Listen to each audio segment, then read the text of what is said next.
Mga Salmo 50. Nagsulti ang Ginoo ang labing gamhanang Dios, o gisangpit niya ang tibuok kalibutan gikan sa sidlatan ngadto sa kasadpan. Ang Dios nagdan-ag gikan sa Sion, ang syudad nga hingpit sa iyang katahon. Muanhi ang atong Dios ug dili siya magpakahilom. Sa atubangan niya may kalayong nagdilaab o gilibutan siya sa kusog nga bagyo. Isangpit niya ang kalangitan ug ang yuta aron makasaksi sa paghukom niya sa iyang katawhan. Nag-ingon siya, "Kamong katawhan nga matinumanon kanako, pagtigom kamo sa akong atubangan. Kamo nakigsaad kanako pinaagi sa paghalad ug mananap nga sunugon." Ang kalangitan nagpadayag sa pagkamatarong sa Dios, kay siya man mismo ang maghuhukom. Nag-ingon ang Dios, "Pamati kamo, akong katawhan, kay musulti ako. Musaksi ako bato kanimo, Israel. Ako ang Dios, ang imong Dios. Dili ko kamo badlungon tungod sa inyong mga halad, o sa mga halad nga sinunog nga kanunay ninyong gihalad kanako. Wala ko kinahanglan ang mga turong baka sa inyong kaumahan, o ang mga kanding sa inyong turil, kay ako aman ang tanang mananap sa kalasangan. Lakip ang mga baka sa linibong kabungturan. Ang tanang langgam ako ausab, ingon man ang tanang mananap sa kapatagan.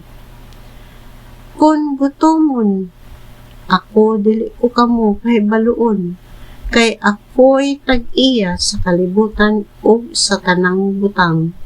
Mukaon bagod ako karne sa baka o moinom sa dugo sa kanding.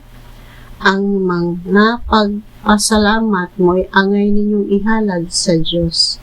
Ihatag sa labing gamhanan ang tanang halad nga inyong gisaad. Sangkita ako panahon sa kalisdanan, ug luwason ko kamo, ug daygon ninyo ako." Apan nag-ingon ang Dios ngadto sa mga daotan, "Nganong naglitok pa kamo sa akong mga sugo?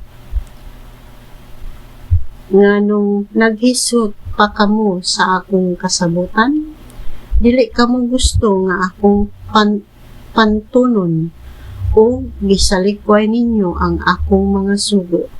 Nakighigala kamo sa mga kawatan nga inyong gikatagbo, o nakighugoy-hugoy kamo sa mga mananapaw. Andam kamo kanunay sa pagsultig daotan, ug dili gayud kamo magpanuko sa pagpamakak. Andam kamo sa pagpasangil sa inyong igsuon, o pagbutang-butang kaniya. Gibuhat ninyo kining tanan, ug nagpakahilom lamang ako. Busa naghuna-huna kamo nga ako sa mausab kaninyo. Apan karon badlungon kamo, ug sayran ko kamo sa walay lipod-lipod. Pamatian ninyo kini kamong wala magtagad kanako, kay kun dili laglagon ko kamo ug walay makaluwas kaninyo. Ang nagpasalamat kanako ingon nga iyang halad nagpasidungog kanako, ug akong luwason ang tanan nga nagtuman kanako."